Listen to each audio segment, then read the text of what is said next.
दोस्तों, विपक्षी गठबंधन इस तरह के आरोप अब तक सत्ता पक्ष पर लगाता रहा कि ये वोट चोरी कर रहे हैं, ये वोटर लिस्ट का मैनिपुलेशन कर रहे हैं, चुनाव आयोग इनके साथ मिला हुआ है। लेकिन यहाँ तो कुछ और ही खेल निकला है। दोस्तों, बिहार में चुनाव से पहले नेताजी को ये गलतफहमी हो गई है कि जनता को अगर वो कुछ दे रहे हैं तो वो उनके मामा के घर से आया है, इसीलिए जनता को अब धमकाया जा रहा है। दोस्तों, और वे भी के छुटभैया नेता नहीं, बकायदा एनडीए सरकार के मंत्री महोदय, जी हाँ दोस्तों, एनडीए सरकार के बिजली मंत्री लोगों को धमकाते हुए कह रहे हैं कि अगर उन्होंने उन्हें वोट नहीं दिया तो उनके घर की बिजली काट दी जाएगी। कितनी अजीब बात है दोस्तों। जो एनडीए सरकार है वो इस बात का ढोल पीट रही है बिहार में कि उन्होंने 125 यूनिट फ्री बिजली दे दी, और यहाँ बिजली मंत्री लोगों के घरों में जाकर कह रहे हैं, उनको धमका रहे हैं कि अगर उन्हें वोट नहीं दिया तो उनके घर की बिजली काट देंगे। दोस्तों, एक वीडियो बहुत जबरदस्त तरीके से इस वक्त वायरल हो रहा है बिहार में।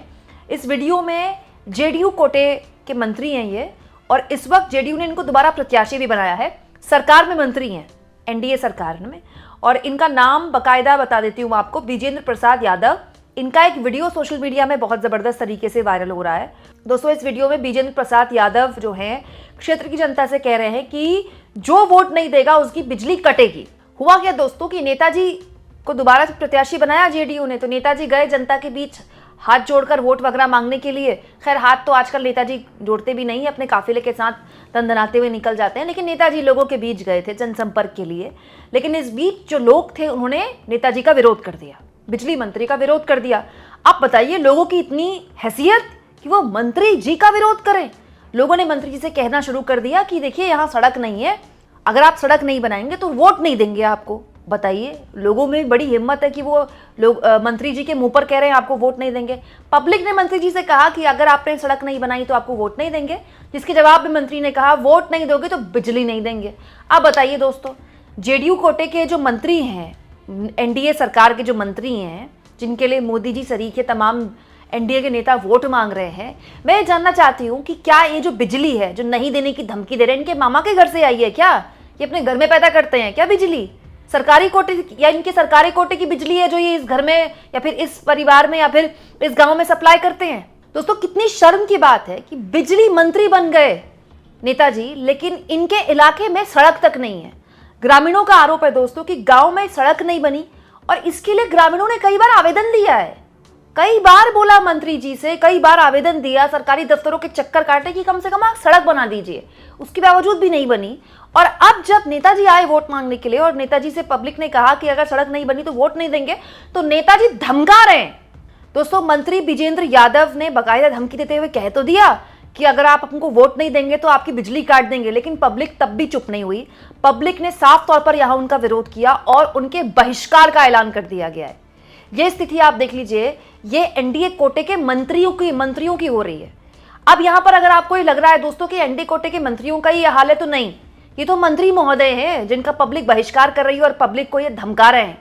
बीजेपी कोटे के जो डिप्टी सीएम है सम्राट चौधरी, वो उनको तो अपनी रैली कैंसिल करनी पड़ रही है, और स्थितियां ये आ गई है कि रैली इसलिए कैंसिल करनी पड़ रही है क्योंकि भीड़ नहीं आ रही है देखने के लिए। दोस्तों, दैनिक भास्कर के रिपोर्टर हैं राजेश साहू, उन्होंने ये खबर कोट की है और उन्होंने कहा है, कल बेगूसराय के बखरी विधानसभा क्षेत्र में एनडीए नेता उप मुख्यमंत्री सम्राट चौधरी की सभा में भीड़ नहीं जुटा सके, इसके कारण सभा रद्द कर दी गई। हालांकि संबंध में स्थानीय नेता कुछ बताने से परहेज कर रहे हैं।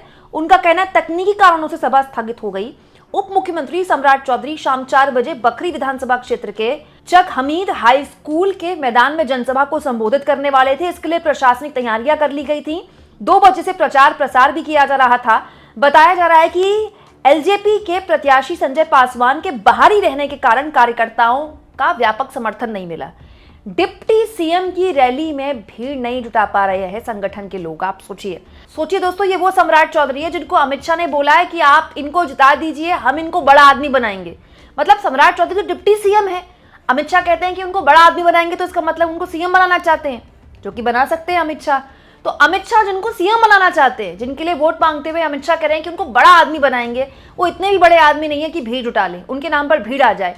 रैली कैंसिल करनी पड़ रही है। ये हाल है बीजेपी के नेताओं का। सोचिए दोस्तों, ये सब कुछ ऐसे दिनों में हो रहा है जहां आए दिन बिहार से एनडीए प्रत्याशियों को लेकर ऐसी खबरें आ रही हैं कि इलाके में या तो उनको भगाया गया, या पब्लिक ने उनको वहां से ये कहकर दौड़ा दिया कि आपने काम क्या किया। जैसे जहानाबाद में एनडीए प्रत्याशी चंद्रेश्वर प्रसाद चंद्रवंशी का जबरदस्त तरीके से लोगों ने विरोध किया। युवाओं ने उनसे ये पूछ लिया कि अब आपको विधायक बनना है, पहले ये बताइए कि जब सांसद थे तब इलाके के लिए आपने क्या किया था। और तो और दोस्तों, ऐसी ही एक खबर कुछ दिन पहले मैंने आपको और दिखाई थी, जहां एनडीए प्रत्याशी रामचंद्र को इतना जबरदस्त विरोध का सामना करना पड़ा, जहां पर लोगों ने उनको बुरी तरह से न केवल निकाला बल्कि पुलिस प्रोटेक्शन में वो बाइक से यहां से भागे हैं। गांव वाले बकायदा उनके पीछे चप्पल लेकर दौड़ने लगे थे। स्थितियां ये आ गई कि एनडीए प्रत्याशी अगर यहां से नहीं जाते तो उनके लिए लेने के देने पड़ जाते।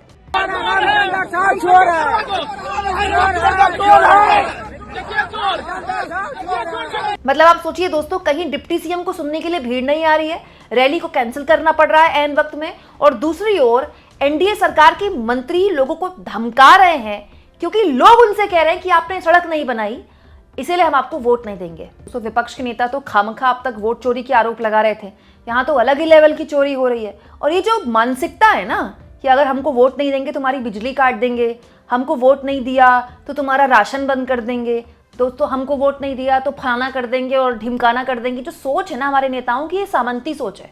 क्योंकि हमारे नेताओं को आज भी लगता है कि अगर वो विधायक बन गए, सांसद बन गए, वो पीएम बन गए, वो सीएम बन गए तो वो राजा बन गए। तो वो जो राजशाही है ना दिमाग में अब तक गई नहीं है। ये सब कहने के लिए हम नेता हैं और पब्लिक के नौकर हैं, ये सब कहने के लिए है। दोस्तों, एक नॉर्मल आदमी जिस दिन पार्षद और विधायक बन जाता है ना, उस दिन उसकी रंगत बदल जाती है, उसके भावनाएं बदल जाती है, उसका चलने का अंदाज बदल जाता है, कपड़े पहनने का, बोलने का अंदाज बदल जाता है।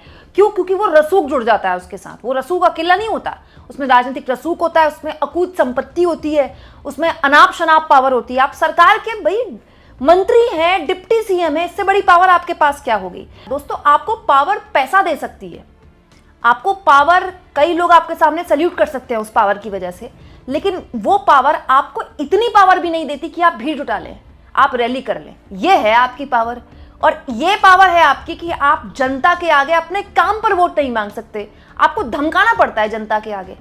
मैं तो खैर तारीफ करूंगी उन ग्रामीणों की जिन्होंने किसी भी हाल में मंत्री जी की बात नहीं सुनी और कहा कि निकल जाइए, हम आपका बहिष्कार करते हैं। लेकिन आप सोचिए दोस्तों, बिहार में ये सब हो रहा है जहां पर मोस्टली जो वोटर है आज भी वो ग्रामीण एरिया में रहता है। गांव के आदमी को आप अगर धमका दे कि बिजली चली जाएगी, वो कितनी डरावनी बात है उसके लिए, वो जिएगा कैसे अगर बिजली चली जाएगी तो। और सोचिए, ऐसे लोगों को न केवल टिकट दिया गया बल्कि ऐसे लोगों के लिए मुख्यमंत्री से लेकर पीएम तक चुनाव प्रचार कर रहे हैं।